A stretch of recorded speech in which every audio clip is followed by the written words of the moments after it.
जय हिंद साथियों, स्वागत है आप सभी का एक बार फिर से आपके अपने YouTube चैनल रानी लक्ष्मीबाई क्लासेस में। दोस्तों, उत्तर प्रदेश पुलिस री एग्जाम 2024 की अगर आप तैयारी कर रहे हैं तो साथियों आज है मानसिक अभिरुचि। ध्यान रखिएगा, मानसिक अभिरुचि जो है आपसे 15 से 20 प्रश्न आपसे मानसिक अभिरुचि के पूछे गए थे। तो साथी आपको क्लास अंत तक देखना है। और आज का टॉपिक नेम है साथियों लैंगिक संवेदनशीलता, जेंडर सेंसिटिविटी। आज का महत्वपूर्ण टॉपिक है साथियों लैंगिक संवेदनशीलता। ध्यान रखिएगा, इससे पहले हमने मानसिक अभिरुचि की 12 क्लासें करा दी हैं। अब अगर आप लोगों ने इन 12 क्लासों को नहीं किया है तो इन 12 क्लासों की लिंक आपको इसी क्लास के नीचे डिस्क्रिप्शन बॉक्स में मिल जाएगी। आज की जो हमारी अंतिम क्लास रहेगी मानसिक अभिरुचि साथियों, जो अंकित भाटी सर की बुक है उसमें साथियों 13 टॉपिक थे। तो आज हमारा साथियों अंतिम टॉपिक रहेगा। इससे पहले साथियों हमने 12 क्लासें करा दी हैं, 12 टॉपिक हो गए हैं। अगर आप लोगों ने नहीं देखे हैं तो लिंक इसी क्लास के नीचे डिस्क्रिप्शन में मिल जाएगी, जाके सारी क्लासों को देख लेना, तभी जाके आपको मानसिक अभिरुचि समझ में आएगी। ठीक है, तो हेडिंग डालिए आज अंतिम क्लास का मानसिक अभिरुचि की लैंगिक संवेदनशीलता। देखिए, वर्ष 2011 की जनगणना के अनुसार भारत में जो है 1000 पुरुषों पर कितनी महिलाएं थी? 943 महिलाएं थी। ठीक है, ध्यान रखिएगा इस बात को। लैंगिक संवेदनशीलता हम लोग टॉपिक को पढ़ रहे हैं, अर्थात कहना था कि भारत की लगभग आधी आबादी महिलाएं हैं। ठीक है, लगभग अप्रोक्स में साथियों आधी आबादी में महिलाएं थी। समाज की सदस्य होने के कारण और विशेषतः महिला होने के कारण भारतीय महिलाओं को अनेक प्रकार के भेदभाव, हिंसा और अपराधों का सामना करना पड़ता था। ऐसे में महिलाओं के संवैधानिक और वैधानिक अधिकारों की रक्षा के लिए पुलिस कर्मियों का लैंगिक रूप से संवेदनशील होना अत्यधिक आवश्यक था। तो ये तो रही हमारी लैंगिक संवेदनशीलता की परिभाषा। अब हम लोग सीधा प्रश्नों को देखेंगे। पहला प्रश्न साथी आपकी स्क्रीन पर है, आप लोग जल्दी से इसका आंसर करिएगा। क्या कह रहा है पहला प्रश्न? आप सभी लोग जल्दी से क्लास को लाइक कर दें और चैनल पर नए हो तो सब्सक्राइब करके बेल आइकन प्रेस जरूर दबा लें, ताकि आपको अब डेली क्लासों का नोटिफिकेशन मिल सकेगा री एग्जाम तक। ठीक है, तो बेल आइकन प्रेस करना ना भूलें, सब्सक्राइब करके चैनल को, उसी से आपको क्लासों का नोटिफिकेशन मिलता रहेगा। ठीक है दोस्त, आइए पहला प्रश्न आपकी स्क्रीन पर आ गया है। जल्दी से क्लास को लाइक कर दें और शेयर कर दें। महिलाओं के विरुद्ध होने वाले अपराधों की रोकथाम और जांच के लिए एक पुलिसकर्मी के लिए निम्नलिखित में से किसकी जानकारी आवश्यक है? महत्वपूर्ण साथियों पहला प्रश्न है, महिलाओं के विरुद्ध होने वाले अपराधों की रोकथाम और जांच के लिए, जो महिलाओं के विरुद्ध अपराध होते हैं उनकी रोकथाम व जांच के लिए एक पुलिसकर्मी के लिए निम्नलिखित में से किसकी जानकारी आवश्यक है? तो पहला सुनिएगा, पुलिसकर्मी के लिए कौन कौन सी जानकारी आवश्यक है? तो जेंडर और सेक्स की अवधारणा और उनके बीच के अंतर की बिल्कुल ही जानकारी होनी चाहिए। भारतीय समाज में भूतकाल और वर्तमान काल में महिलाओं की दर्जों की बिल्कुल होनी चाहिए। महिलाओं के विरुद्ध अपराधों से संबंधित कानूनी प्रावधान की ये भी होनी चाहिए। तो उपयुक्त डी हमारा राइट आंसर हो जाएगा। उपरोक्त सभी जानकारी आवश्यक है। ठीक है, ऑप्शन डी हमारा क्या है दोस्त? राइट आंसर है। ठीक है, आइए दूसरा प्रश्न कह रहा है, आप एक पुलिस अधिकारी हैं, बलात्कार की शिकायत एक महिला अपनी प्रथम सूचना रिपोर्ट मतलब फर्स्ट इंफॉर्मेशन रिपोर्ट के तहत दर्ज कराने आपके पास आती है। ऐसे में आप क्या करेंगे? पहला ऑप्शन पढ़िएगा, आपके थाने में महिला पुलिस अधिकारी की मौजूदगी, आपके थाने में महिला पुलिस अधिकारी की मौजूदगी, आगे पढ़िएगा, के बावजूद आप खुद ही बलात्कार पीड़िता की एक एफआईआर दर्ज करेंगे?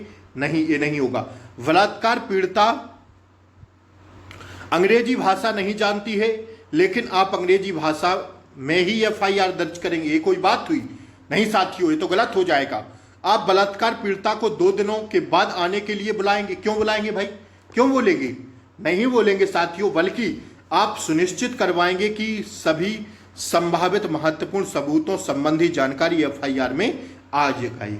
ठीक है, तो ऑप्शन डी हमारा क्या होगा इस प्रश्न का? राइट आंसर हो जाएगा। ठीक है, बात समझ में आ रही है? तीसरा प्रश्न देखिएगा, आइए तीसरा प्रश्न देखिए जल्दी से तीसरा प्रश्न देखिएगा। आप एक पुलिस थाने के मुख्य प्रभारी पुलिस अधिकारी हैं, ठीक है। एक बलात्कार पीड़िता आपके थाने में एफआईआर दर्ज कराने आती है, आप क्या सुनिश्चित करेंगे बताइए। बलात्कार पीड़िता की पहचान को केवल चुनिंदा प्रिंट मीडिया संस्थानों के सम्मुख ही जाहिर किया जाए, ये तो नहीं होना चाहिए। बलात्कार पीड़िता के परिवार के सदस्यों को उससे दूर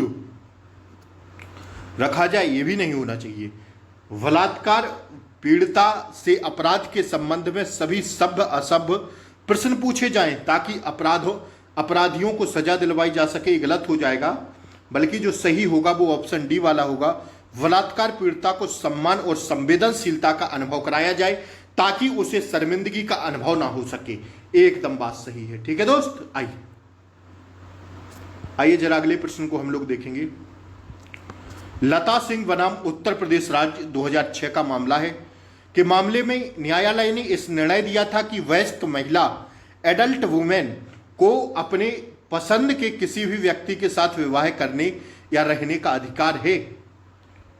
किस न्यायालय द्वारा यह निर्देश दिया गया था? लता सिंह बनाम उत्तर प्रदेश राज्य 2006 के मामले में यह निर्णय आया था साथियों जो है कोर्ट से, कि न्यायालय ने यह निर्णय दिया था कि वयस्क महिला मतलब एडल्ट वुमेन को अपने पसंद के किसी भी व्यक्ति के साथ विवाह करने या रहने का अधिकार है। किसने कहा था? तो साथी इसका राइट आंसर होगा उच्चतम न्यायालय, सुप्रीम कोर्ट के द्वारा यह फैसला आया था, ठीक है।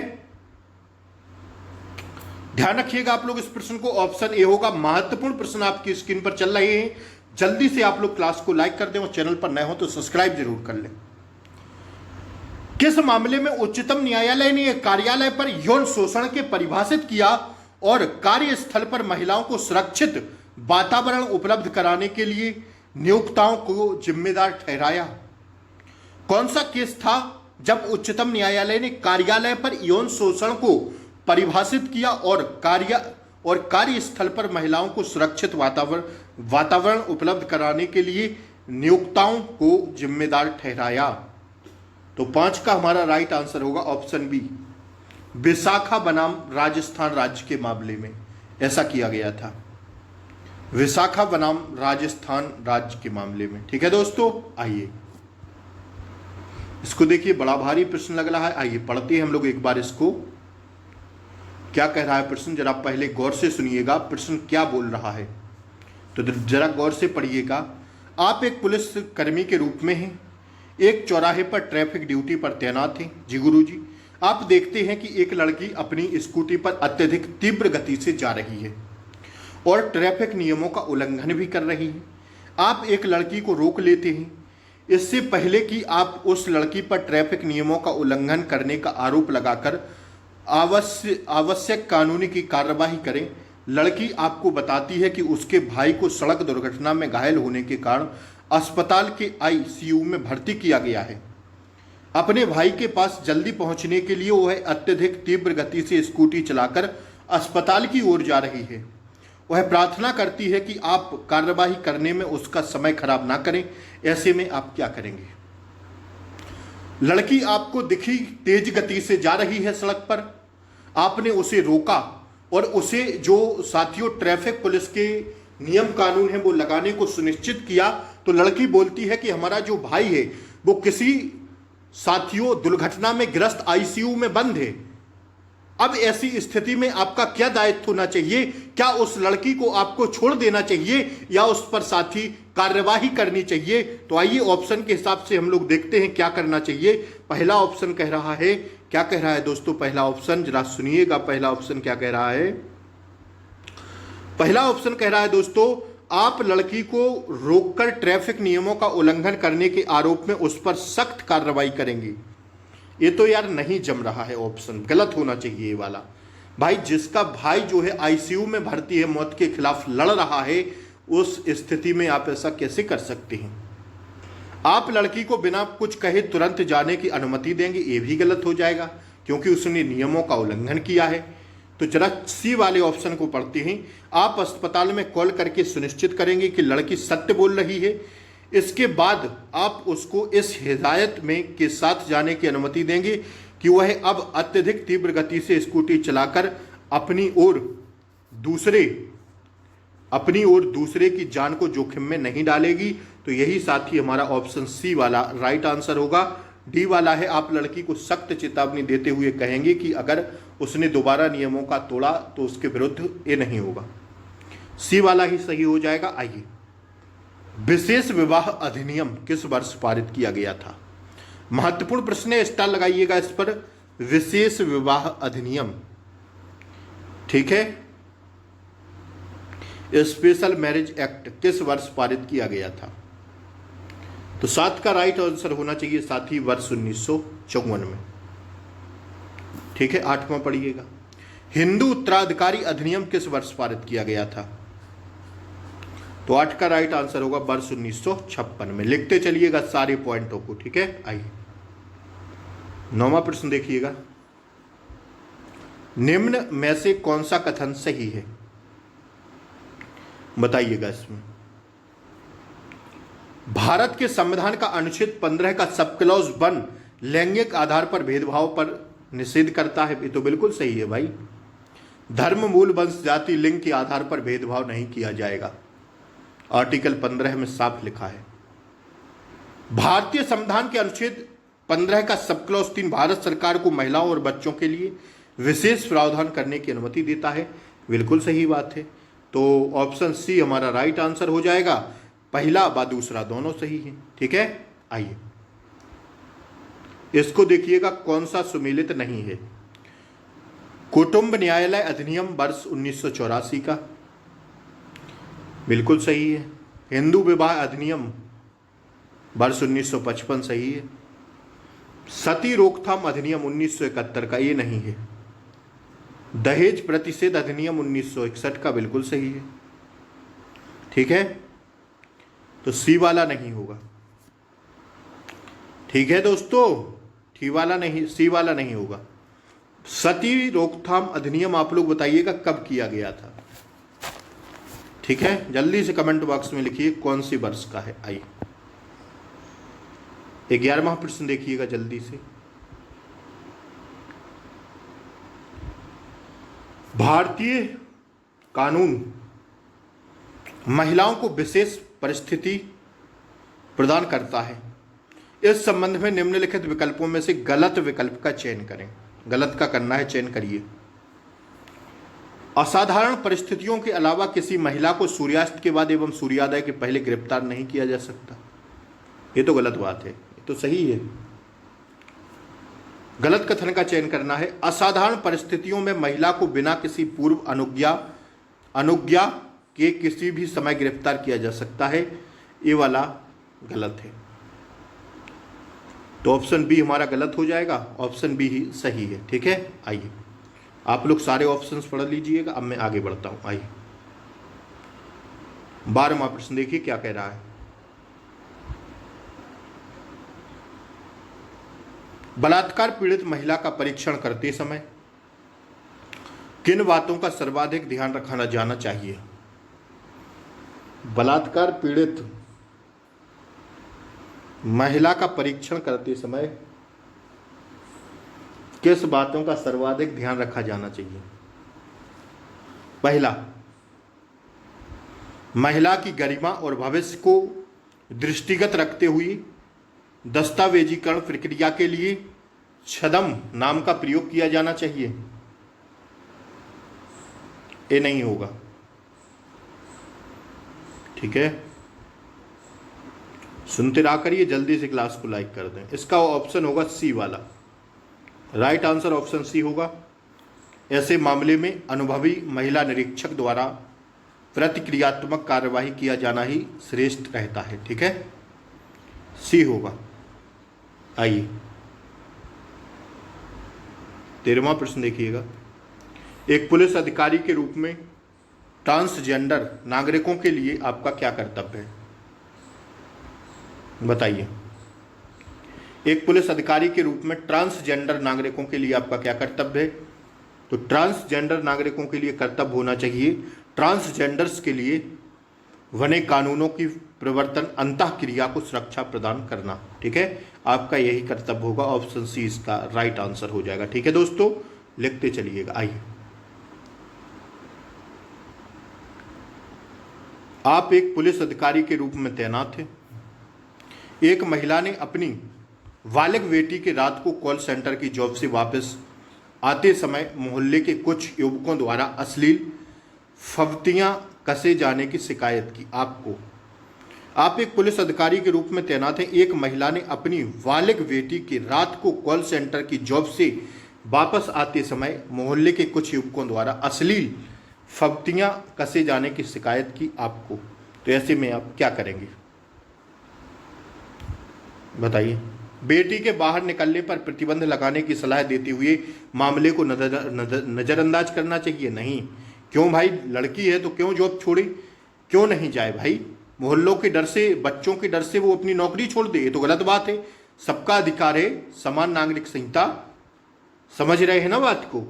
बी वाला सुनिएगा। उन युवकों पर महिला की शिकायत के आधार पर प्राथमिकी दर्ज पर प्रक्रिया अनुसार कार्यवाही करनी चाहिए। हाँ, ये सही हो जाएगा। ऑप्शन बी ही एकदम सही होगा। उस क्षेत्र को निश्चित रात्रि पेट्रोलिंग टीम के मुस्तैद करना, ये गलत होगा। उन युवकों के माता पिता को थाने बुलाकर फटकार लगानी चाहिए, ये भी गलत होगा। ऑप्शन बी होगा इसका सही। ठीक है, आइए 15वां प्रश्न पढ़िएगा। एक पुलिस अधिकारी के रूप में आप एक थाने में पुलिस कर्मी के खिलाफ एक महिला कांस्टेबल की ओर से यौन उत्पीड़न की शिकायत देखते हैं। साथ ही महिला कांस्टेबल के रिकॉर्ड से यह भी आपके संज्ञान में आता है कि पूर्व में उक्त महिला कांस्टेबल ऐसे आरोप कई सहकर्मियों पर लगा चुकी है। ऐसे में आप क्या करेंगे? तो ऐसे में जो आपको करना होगा वो ऑप्शन डी पर जाना होगा। कैसे, जरा सुनिएगा। आप लोग सारे ऑप्शन देख लीजिएगा। आंतरिक शिकायत समिति जिसकी पारदर्शिता सुनिश्चित की जा सके का गठन कर मामले की जांच पूरी गंभीरता से करानी चाहिए। ठीक है, ऑप्शन डी होगा। ना लिख पा रहे हो स्क्रीनशॉट लेते चलिएगा। जल्दी से क्लास को लाइक कर दीजिए। आइए देखिएगा, अगला प्रश्न देखिएगा। हाँ, ये हो गया ना। 16वां प्रश्न देखिए क्या कह रहा है। आप एक पुलिस अधिकारी के रूप में तैनात हैं। आपके पास एक व्यक्ति आता है और कहता है कि उसकी महिला मित्र एक व्यक्ति आता है और कहता है उसकी महिला मित्र के साथ धोखा करते हुए उसकी जमा पूंजी चुरा ली है और उसके पास इस संबंध में सीसीटीवी फुटेज भी मौजूद है।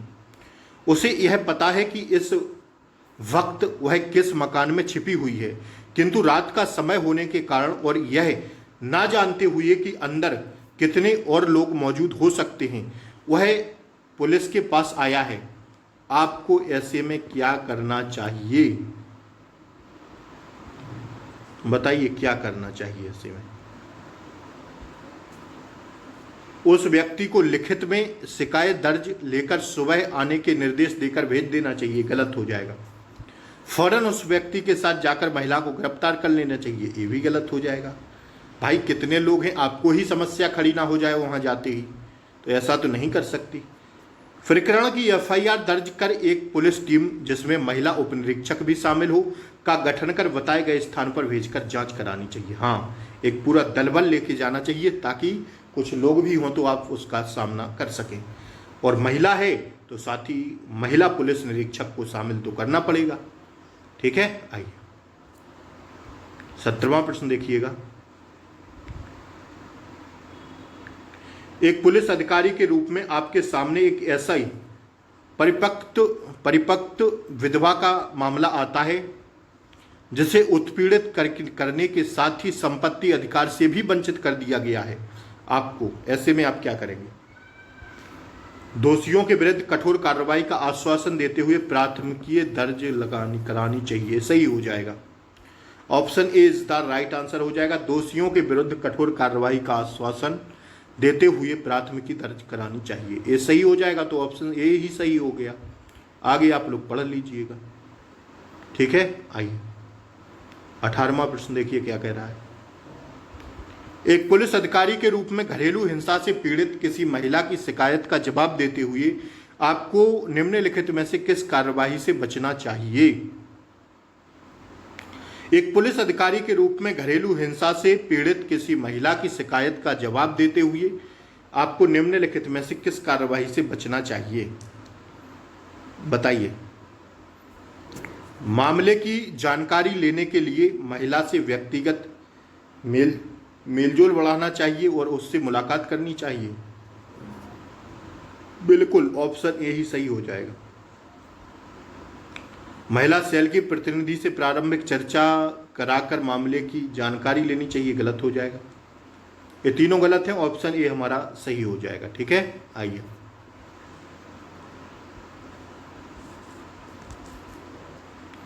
एक पुलिस अधिकारी के रूप में आपका अपनी महिला सहकर्मी के साथ कैसा व्यवहार होना चाहिए? एक पुलिस अधिकारी है और आपकी महिला सहकर्मी है, स्टाफ में है, तो आपका कैसा व्यवहार होना चाहिए? बताइए। सामान्य व्यवहार, नॉर्मल। ठीक है, सामान्य होना चाहिए।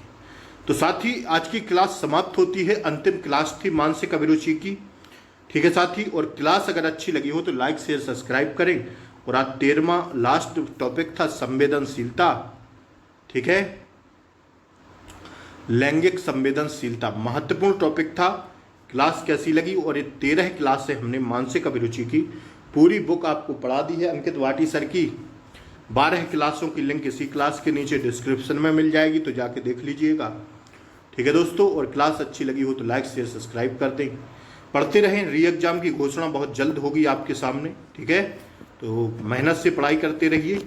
मानसिक अभिरुचि मैंने आपको समाप्त करवा दी है। कल से हिंदी की क्लास लाएंगे शाम को।